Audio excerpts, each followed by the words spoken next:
Red Corner Boxing. We're in the game. We're in the game indeed. It's welcome to Red Corner Boxing. My name's Mr. Neutral, and my co-host tonight is Brett, the Boxing Man, all the way from Canada. Thank you for joining us, Brett. We've come to another edition of Hard Talk, and tonight's episode is titled Boxers Who Defy the Odds. But before we get into it and mash it up about this subject, we are sponsored by EasyStorage.com for all your local and nationwide needs, and Boxing Fight Zone for all your boxing merchandise and apparel. Check them all out in the bio. The links are all there. Well, Brett, boxers who defy the odds. Mm-hmm. Let's talk about Saturday night. Talk about defying the odds. Joshua Heath, straight in. Big up to you, mate. He won lots of money betting on Smith to knock out Matthias in round 5. Well, congratulations to you. But before I pass it on to Brett, on a personal level, I thought the morality of boxing was restored somewhat with that performance from Dalton Smith. However, I do feel that if he hadn't knocked him out and had continued fighting him in the same manner, he would have been robbed, judging by the judges' scorecards. But Brett, you know, we were banging our heads together. Boxers defying the odds. Define what it means to you. I mean, first of all, before we get into chopping that bit up, before we probably then get into others that have defied the odds, I'm just absolutely chuffed to bits. You know, you and I had a tricky Christmas, didn't we? In terms of like, we, you know, on a personal side, texting each other just to keep each other's spirits up about the game that we love. And this is something that's if you're a British boxing lover, this has filled your heart over the last few days, because this was a huge risk on so many levels. You know, before we start talking about the failed drugs tests and what he may or may not have had in his system leading up to this fight, Matthias was down as a killer, right? Regardless, you know, obviously we can chop up that in a second, but talking about going into the fight, he's down as a killer. And Dalton Smith didn't stand much of a chance from, obviously, good for Joshua Heath there, backing him and winning some money. Congratulations, pal, and good for you. But not many people picked him. And so when you talk about defying the odds, we have to start right there, because it just happened recently. And one of our very, very own that comes from a fantastic family, which I've got a little bit insight to the Smith camp. It's just amazing, mate. And that's defying the odds. Going in somebody's backyard where you're right, unless he knocks him out, he's getting robbed. The commentary team tried to rob him. The were trying to rob him. So we had to knock him out. And guess what? He knocked him out. Job done. Absolutely. Let's go over the fight first and foremost. You know, he walks into the ring. He's looking great, Dalton. He's got some good support there as well. Right. The lads are in there with their shirts off and that. So you can see them. He's saluting to them. And his spirits have gone up. It's just from any other ring walk that I've seen Dalton Smith do, this one, he come in looking like a man compared to that Subriel Matthias. He and manned him up, man up, as they say, and beat him at his own game, says Joshua. However, I've got a different theory, because round 1 was completely different from 2, 3, 4, and 5, in my eyes. Round 1, Dalton's on his feet. He's on his toes. Mm-hmm. Beautiful 1-2 combinations, hooks round the side. It was all connecting. The one paced, just coming forward, high guard, hit Subriel Matthias. And by the way, no plan B. It's always the same with him. And if you watch all of his fights are exactly the same. And I'm thinking, has Dalton took a bit of the Paro blueprint here? You know, because he was round one was not even a contest as far as punch connections were concerned. Took it very easily. Round two, and I don't know if you agree with me on this, but he started stopping that and he started to engage Matthias. Had he figured out that the power that Matthias was bringing to the table was something that was not going to bother him, and then thus go that he changed his strategy and went to war? Did he? Do you feel that he believed from round two onwards it was a matter of time? Listen, I don't know. To be honest with you, the theory went out the window with all of us, because has he come out and spoke about it yet? Because I almost feel like you're right. I think he felt something there, and he said, "F it, go for it. I'm going for it because I felt him. I've touched him, and actually, when he hit him, he hurts." So he, as they always say with the Rockyisms, he's not a machine, he's a man, right? Yes. And he's found out in round one. He's gone, hold on a minute. The myth is this guy's supposed to be a killer. I think I can get him out of here, and so he stepped on the gas. Yeah. Now, before we get to the end of the fight, let's go back pre-fight, right? He pops in 2020, the end of 2025, 0.1 nanogram. It's an atom to me and you, right? An absolute atom. And Ryan Garcia popped for 60 more atoms.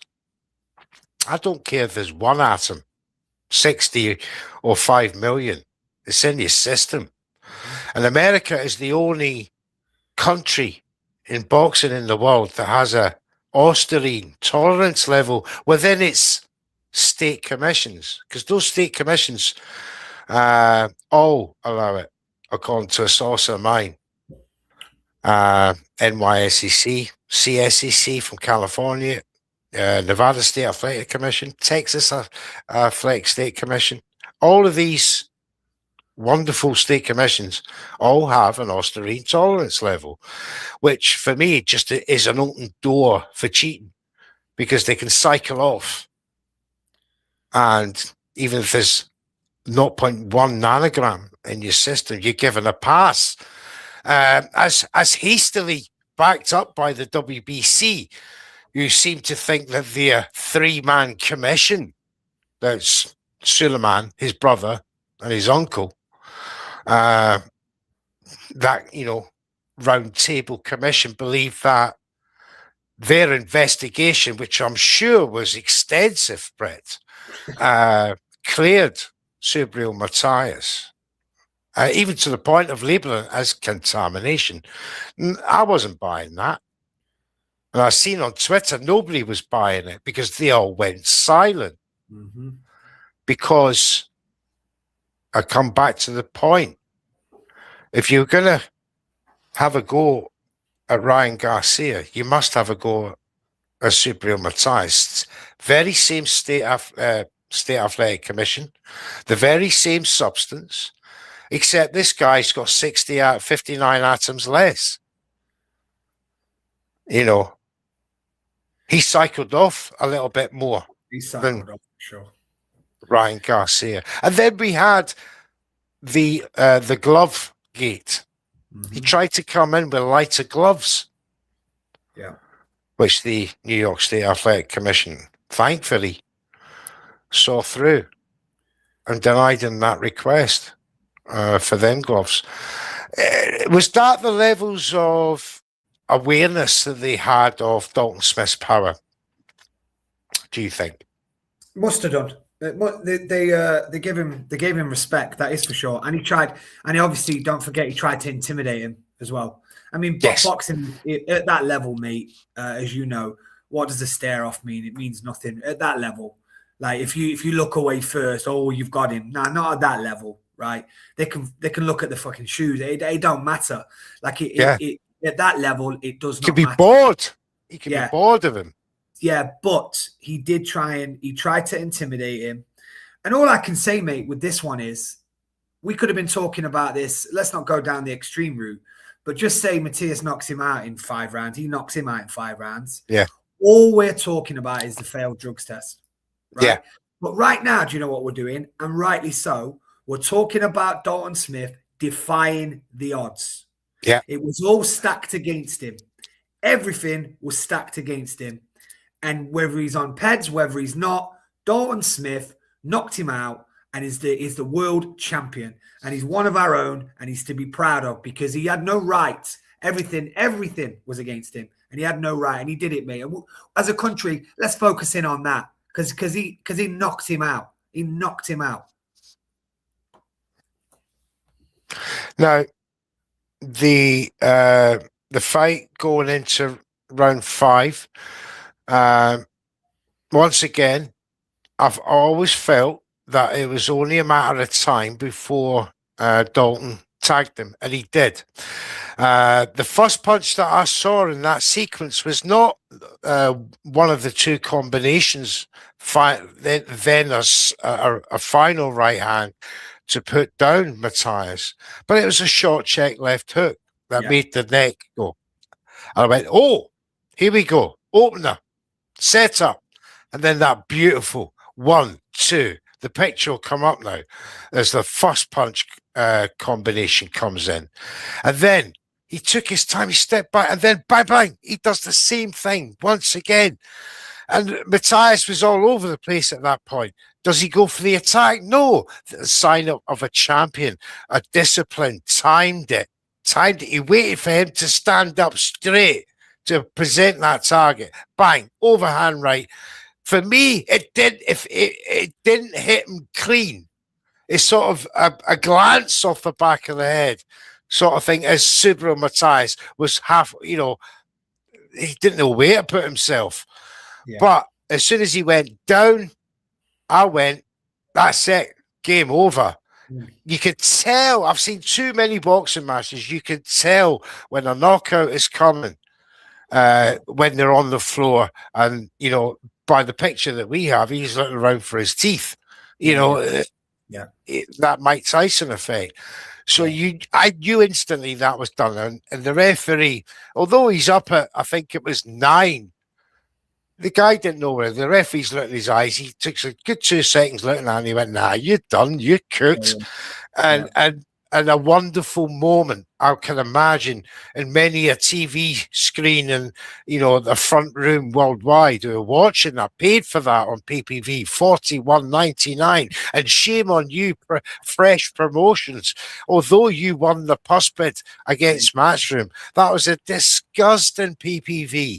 And it just set everything back against Dalton and defying the odds. He had the judges against him. He had the media against him. He had the whole of New York against him. The pre-fight judgment that Subriel Matthias was going to knock this man out, all the while in the back of our heads, we've got PED use. We've got try to cheat with the gloves. Mm-hmm. I would go so far is to go back in time and says, was this guy on Osterine? Yeah. God forbid, when that young man lost his life against him. Yeah. In the ring. Was he on drugs then?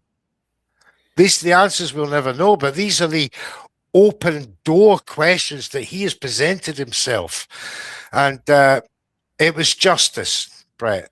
Yeah, at the end of the day. It's justice, and like I said, there's lots of us for us to discuss and talk about how corrupt the world is when we talk about this sport we love of boxing. And there's so many things that we can look into. But like I said, the bottom line is no matter what was stacked against this lad, it was always going to be his night. And to have a moment like that, obviously I'm precious because, like you, I'm a father of 2. And to have a moment like that with your son in the ring afterwards, it just, even now, the hairs on the back of my neck are standing up to think about how proud was Grant of him. Emotional was Grant of him. Brought him to him. Grant don't strike me as a guy that'd be crying in the ring, but he was old. He was fighting the tears back because they knew that was a mammoth task. Because I don't even think they know how good Dalton is. You know, they can say what they see in the gym, but sometimes you don't find out and don't really know what you've got on your hands until you put them under pressure like that. And he was under pressure, and to come out of it like that, and to come out of it, yeah, he's took a few bangs. Apparently, he said he hurt. He said he did feel his power in the first round. He said he has got power in his hands, but he comes out of it unscathed. He's partying with his family, and he's a hero in the country right now. So good for him. I mean, and look at the way that, in the manner of the knockout, the emotional, victorious team in the ring afterwards. Eddie Hunn would say, "I told you so. I warned you." Yeah. And what I'm seeing from a lot of American fans and media that I've talked to is they see Dalton now as a real bogeyman. Yeah. You know, because I've seen conversations where they say, "Oh, Hitchens are taking." I'm seeing Americans saying, "Nah, man, Dalton. I'm picking Dalton," because beating Matthias in that fashion, you know, for the moral victory included in that, a straight killer, as some of them would describe. Yeah. Matthias, you know, he's one of the guys that was tipped to go undisputed at 140 pounds. You know, should Teofimo Lopez move up. Now, you know, it was a victory in so many ways. And it was undescribable. Changed his life, because of course he's going to get paid well for that. And just 2 points to this, what I'm saying, he's changed his life anyway. But now, whoever he fights in his next fight, mate, is probably going to be double the purse. So he's really changed his life from doing what he did. But double the purse, yeah. Just to rack it back, and I know we're going to go on and talk about other Defying odds, but that price was outrageous. Oh. And if you want us boxing, and we do, because we all share each other's, you know, we all pay for it and share. If you want us to do it the right way in this sport, you got to give us some value for money. Like, you know, if you want the fighters to get the pay-per-view money, and we all pay for the ones, right? That was outrageous. So many people didn't watch that fight because of the price, and waited till the next day until it was put on YouTube. Yeah. And waited till the next day till it was put on YouTube. I was one of them. Outrageous. Outrageous. Outrageous. The price of the media, as small as and independent as we are, is priced out of it. You know, for a one-off. You know, I mean, as it happens, the card wasn't half bad. But you know, I totally agree with you. However,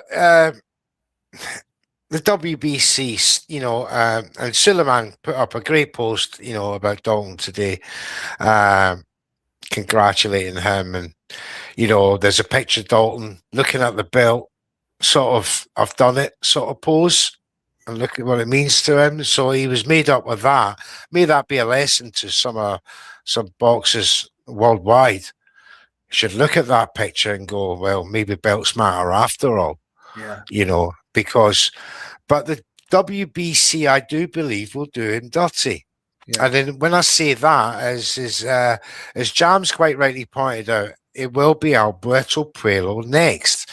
Now, Alberto Puello has lost his belt to Subriel Matthias, but in their wisdom, they've made him mandatory now to Dalton Smith, and said the winner out of that will have to face Alberto Puello. I don't understand that. He lost. How can you make him mandatory straight away after losing? So, you know, the WBC make up the rules as they go along, in my eyes. But it is what it is. Now, Matthias beat Puello. I actually thought Puello won that fight. So, you know, I'm of the mind that this fight might be more competitive than that. But do you feel with a home Sheffield venue with a crowd behind him that he'll prove just too much for Puello? Yeah, he's Sheffield Wednesday, isn't he? He's Sheffield Wednesday. Yeah, Sheffield Wednesday. Obviously, it's horrendous what's happening to that football club right now. But I would imagine that they're clinging on to something. So he's their next superstar, right? So they'll get behind him. So wherever he lands now in the UK, he'll sell out arenas for sure. He'll sell out arenas, Yeah. and he'll get paid well. So, you know, if it's him, if it's Puello, so be it. I think, you know, they're not getting any younger. They've now got some fame behind them.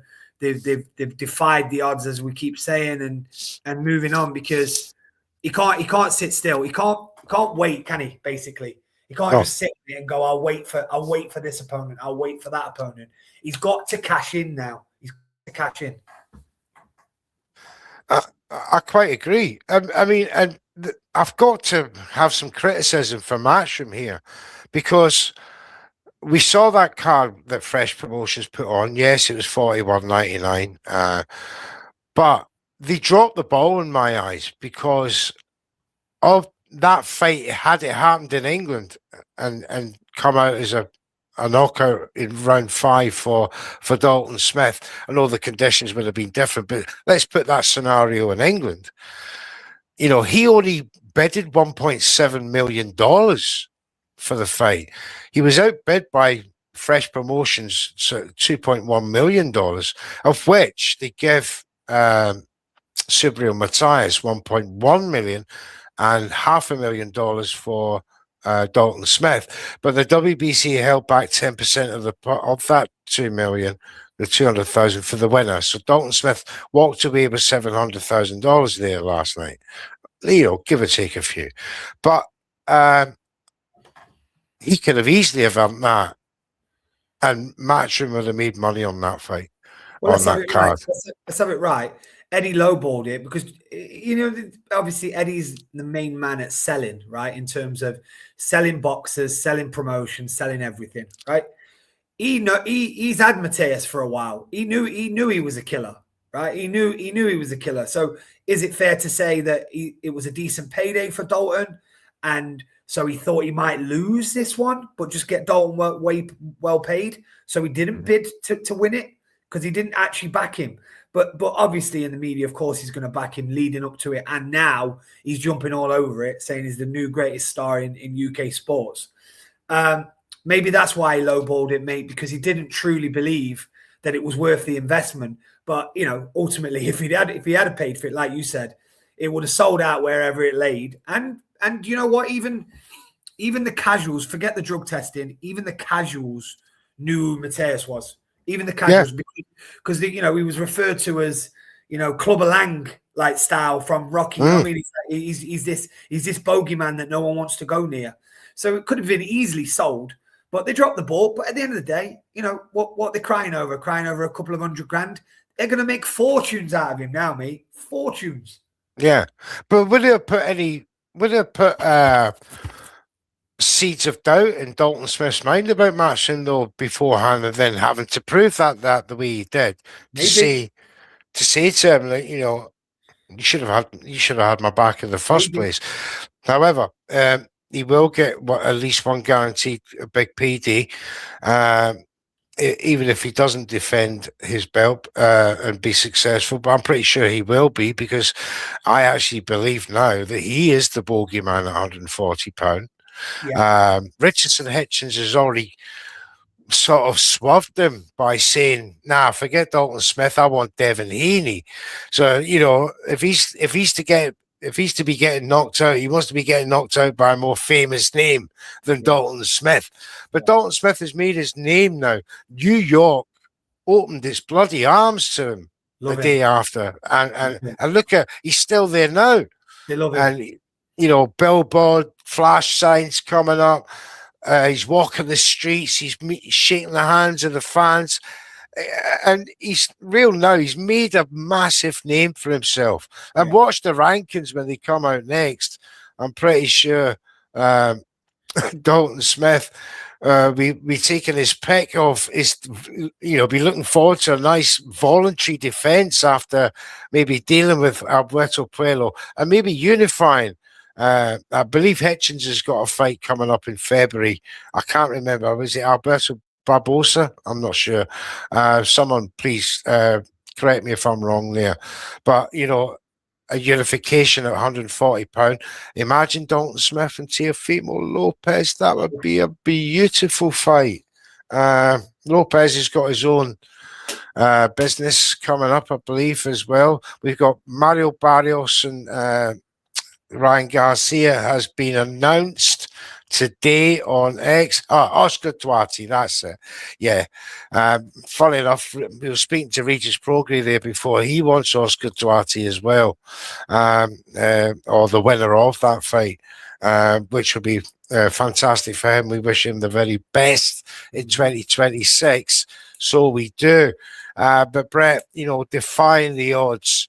We've talked about Dalton Smith and that, tremendous performance. But we've got to remember and be aware that there's going to be very many more instances of this defying the odds business. 100%, mate. I thought of one today, and it is because I knew we were doing this, and it is a bit biased because it's my boy. But think about how Lee Wood defined the odds against Kanzu, and because if we're thinking of the lower level Brits, nobody expected him in Eddie's back garden to win that fight. Yeah, and arguably that changed the course of Lee Wood's career in beating the fighter that Kanzu was, because everybody was scared to death of him at the time. So yeah, and so that changed Lee Wood, and then he started getting paid from it. And I think ultimately that's what we've got to kind of concentrate a little bit on as well before we go through the list. It's not just about defying the odds. It's the fact that if they can defy the odds and then go change their lives forever, that's the fairy tale of boxing. And that is what it is. I mean, Jams has just put one on the screen there, of course. Fury v. Klitschko. Nobody gave Fury a chance in that fight. Nobody gave him a chance. And if you said you did, it's because you were a big fan of his and you thought he might. But if you knew anything about anything, I thought Klitschko was just going to wrap him up. And he outboxed him, he outmauled him, he outmanned him. And again, arguably, Fury was he wasn't a man with no money, but that changed his life forever and ever and ever. Some of it for the worse. Obviously, he went on depression after the win, the highs and the lows and what have you. But obviously, Fury getting that win against Klitschko was a fairy tale, and that certainly defied the odds in his back garden, by the way. And the way he did it, incredible.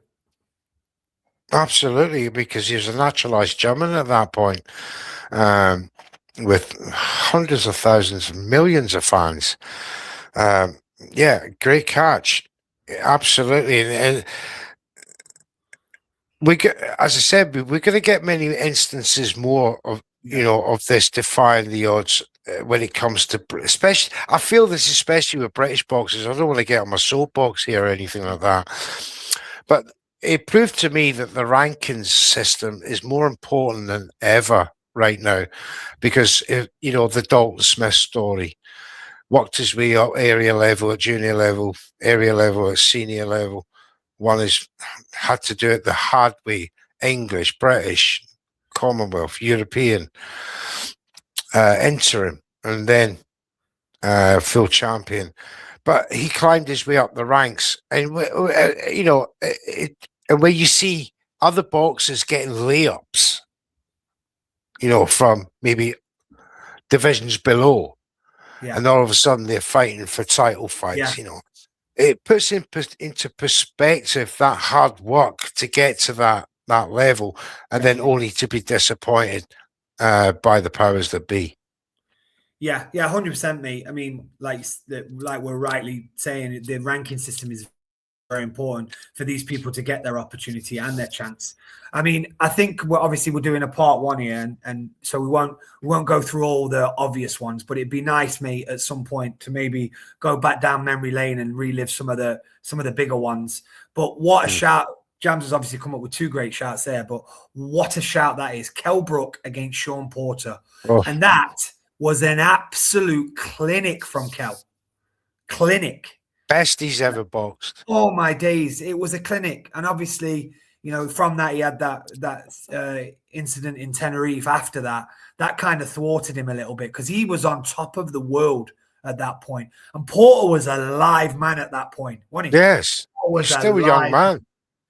and that is completely defying the odds. Because I dare say, going back there, if any of us picked Kell Brook either, going into the back garden of Porter and doing that, and the way he did it, I mean, it was absolutely outstanding. I've always said that in the climate of foreign countries, you have to go in there sometimes armed to get a result in there. And a knockout is the only way to do it. Now, as I said before, there was no doubt in my mind that as soon as that bell went for the final bell, no matter how well Dalton Smith would have boxed, he, by the eye test alone, he could have won every round. The scorecard would have gone against him because of the politics within the sanctioning bodies who appoint the judges. Now, taking monumental, and I mean monument, and I don't say it as an understatement or an overstatement by any means, monumental, colossus achievement to do what he did, but take that fight to Matthias with that mindset. No, son, no, this is my night. Yeah, and I can just imagine that and obviously, as we saw with the emotional scenes with Dad and that. Will that inspire other Bretts to now step up? We've got it's beast mode. You got to go into beast mode to get a result. Yeah, do you know what, mate? I think with the way that paydays are now, and the fairy tale stories of like a Derek Chisora and Dave Allen, all these guys that get L's all the time and still end up in big fights. I think people are good. No one's bothered about the O anymore. And it's nice to see, to be honest, the O's starting to go. Do you know what I mean? Yes. Look at Shakur and Tio. Obviously, Tio's got a loss on his record, but that's a fight where you'd think they were trying to protect themselves. But ultimately now, I think with the money that's in boxing, with the fact is if you got people like Turkey, if you're ducking people, he goes right on to the next. So now, hopefully, what we're going to see is more and more fighters rolling the dice, daring to be great, daring to defy the odds. And it can only be great for boxing again, because when you see stories like that we just seen this weekend, how can you from any country across the world not be inspired by what Dalton Smith just did when you look at all the odds that he defied that weekend?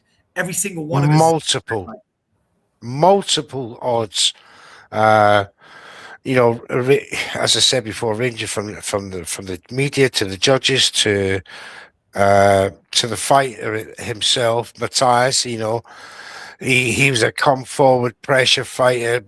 He doesn't stop. That machine type strategy doesn't stop until he's battered you into submission.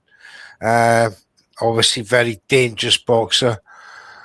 I still have a smile on my face, because I was so fearful that another Brett would succumb to controversy. A fighter that you've gone into the ring and he stinks of controversy. And I'm just so glad that hopefully it'll be a long time before we see Subriel Matthias, and hopefully the Dafty, and he paid for his own VADA test, which is like, $20,000, and snitches on himself. Well, mate, incredible stuff. None of us, last thing on this one, none of us really gave him a chance, did we? I picked him in the prediction league, but only because nobody else did. So I gave him a chance. I said there and then, come on, let's. I think I said something along the lines. I tried to hint to you all. Yeah.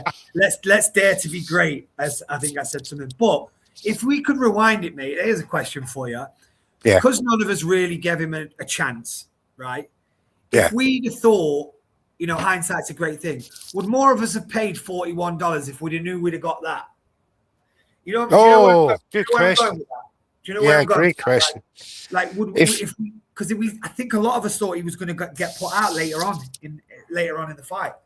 Well, I can safely see the League One completely went against Dalton. I think it was only Ra that had, but I can tell you League Two, 5 out of 7 picked Dalton. and 3 of Oh, them wow. by knockout, including me. I was a round out, knockout 6 Wow. I had. Wow. Because I was that convinced. I'd seen Matthias. He's one-dimensional, one-paced. And Paro showed that he could be beaten. And the media then were just as shocked and appalled that had happened to one of their own. That and some are still in denial now on Twitter. It's ridiculous. The commentator. Let's talk about the commentator, Raul Marquez. He's on Twitter trying to justify his actions. He's answering everybody in, by the way. He is, apart from me. I just said that, you're a nice guy. I like you, but you had an off night. Shit happens. Maybe next time just research a little bit more of the opponents for evidence of why you shouldn't be shocked. Yeah. Because if he watched all of Dalton's knockouts, they're all by the right hand. Yeah. The finisher was the right hand and all of them. So the evidence was there. And guess what happened? The right hand was hitting. And then by round 5, Subriel Matthias' Osterine-ridden brain couldn't take any more. And subsequently, he capitulated. Now, we will be, as you said, Brett, we'll pick up many more examples of defying the odds. Yes. I did want to highlight this as a precursor for this series. Yes. So we will get into more of these examples. But what an example this one is to kick us off in this series in part 1. Yeah. Your final thoughts? Yeah, just completely made up for Dalton and Grant. The good people and family orientated, good hard class working family. And before it going into it, I'm like, what are you doing? You're putting your son up for slaughter here. What are you doing? Especially with potential drugs in his system. Like, I can't believe it. But then I got to the fact of maybe they've had a good family meeting and said, look, we're never going to get a payday like this unless we gamble. And they gambled. And I couldn't be happier, mate. Boxing had a big W this weekend, and it's down to Dalton Smith. So congratulations to him and his family, mate. Absolutely. And then the famous words of Raul Marquez, who was the commentator. Dalton Smith is fighting Subriel Matthias' fight. This will not last long. End of brackets. Inverted commas. 15 seconds later, the man has gone quiet. And when the referee waved it off, all he then is, I don't believe it. Just goes to show you. Don't make silly assumptions through the fight. And this guy was overcounting punches for Matthias. He was trying to suggest that Matthias' belligerent movement and walking down of Dalton Smith was a great strategy and was going to win in the fight in the long run. How wrong that man was. I hope he still is able to commentate on other fights because he had a pleasant voice. And that's all I can say about him. But to the rest of you, thank you for coming in tonight, giving us your comments. All the boys, thanks very much. If you're new to Red Corner Boxing, please give us a like and subscribe. It's absolutely free and painless. It's just a click of a button and Mr. press Neutral, that bell. Mr. Neutral, before you close out, mate, sorry to cut you off. Could we ask anybody that comes across this and watches it later on to put in the comment section their favorite defying of the odds? And then in the next episode, maybe we'll cover it. It'd be great to have other people. Have other people's perspective as well, and then we'll cover it in the next show. Absolutely. Give us your examples of defying the odds where a boxer has gone somewhere where he should have got no business winning, but he did. And in true style, give us your examples of what you would like to see, and we'll cover them with you. And you can give your thoughts as what you thought to that fight. going along. Yes, Brett, absolutely tremendous idea, and that'll kick us off nicely onto the next episode. Look out for that one.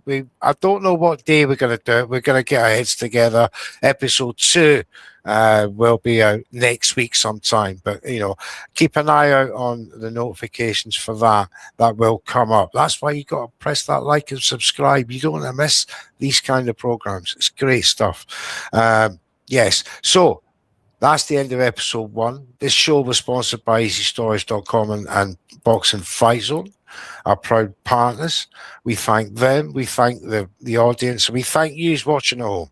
From Brett and I, we will see you next time. Episode 2. Look out for that next week. Defying the odds. See you soon. I'm moving. I'm going. I can't stop.